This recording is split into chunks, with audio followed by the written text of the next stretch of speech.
Hey folks, welcome into the News 12 Now desk. Thanks for joining us here right at 8 o'clock on our Thursday morning, February 1st. We have made it to a brand new month here, but we are starting off with some more news from Washington. We're joined, as we normally are, by our WRDW Washington correspondent, Ashanti Ford, there in the nation's capital. Ashanti, how are we doing this morning?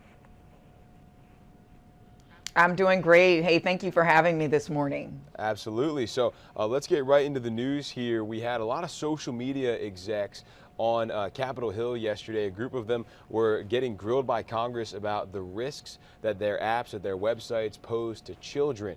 The Senate Judiciary Committee hosting the leaders as bipartisan legislation is being considered to address this issue. So what can you tell us about the meeting from yesterday?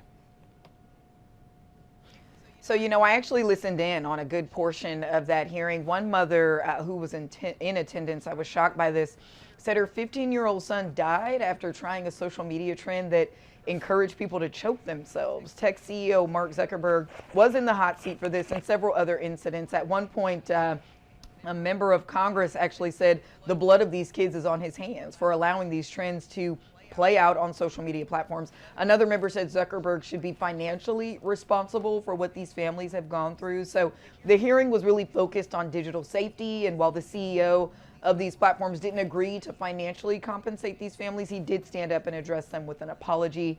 I can tell you, though, Congress is looking into some form of legislation to address this moving forward. Yeah, I think it was Senator Klobuchar said, the internet's been around for 26 years and we've done really nothing to police it or to put any restrictions on it. So have to see what comes out of that. A House committee voted Tuesday. We're still talking about the impeachment of Homeland Security Secretary Alejandro Mayorkas. So what comes next in this process here? And then how's the secretary responding?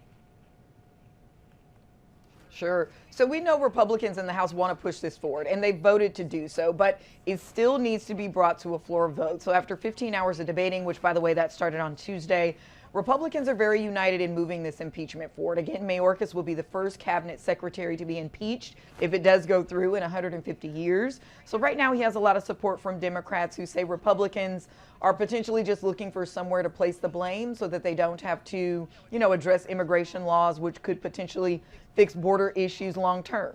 So Mayorkas actually wrote a letter personally to the committee denying any wrongdoings under his leadership.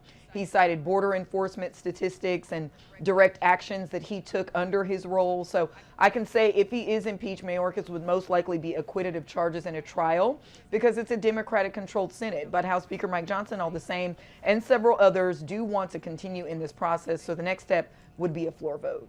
All right, and then it's everybody's favorite season, tax season, has just officially started, I guess, 2-3 days ago, something like that. So the House is voting on a new bipartisan tax bill. So what is that bill, and then what are the chances it actually gets through both the House and the Senate? Sure. So we do have to still wait for, the Senate side of it, and that could go either way. Conservatives, they usually try to tighten the purse strings. So I can tell you, though, last night House leadership voted yes on a $78 billion tax break for families and businesses, and that'll be over the course of the next 3 years. For people at home that kind of want to look this up, it's called the Tax Relief for American Families and Workers Act of 2024.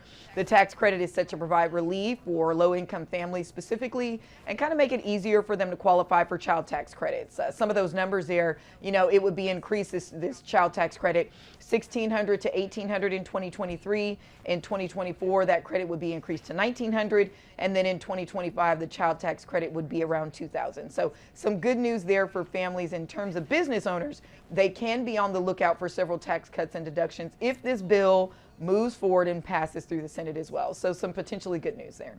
Okay, a whole lot of things that go over my head when it comes to taxes. Thankfully, we've got professionals and websites to help us out with that, so that makes it a little bit easier. That's right. WRDW Washington correspondent Ashanti Ford joining us in the nation's capital this morning. Ashanti, thanks.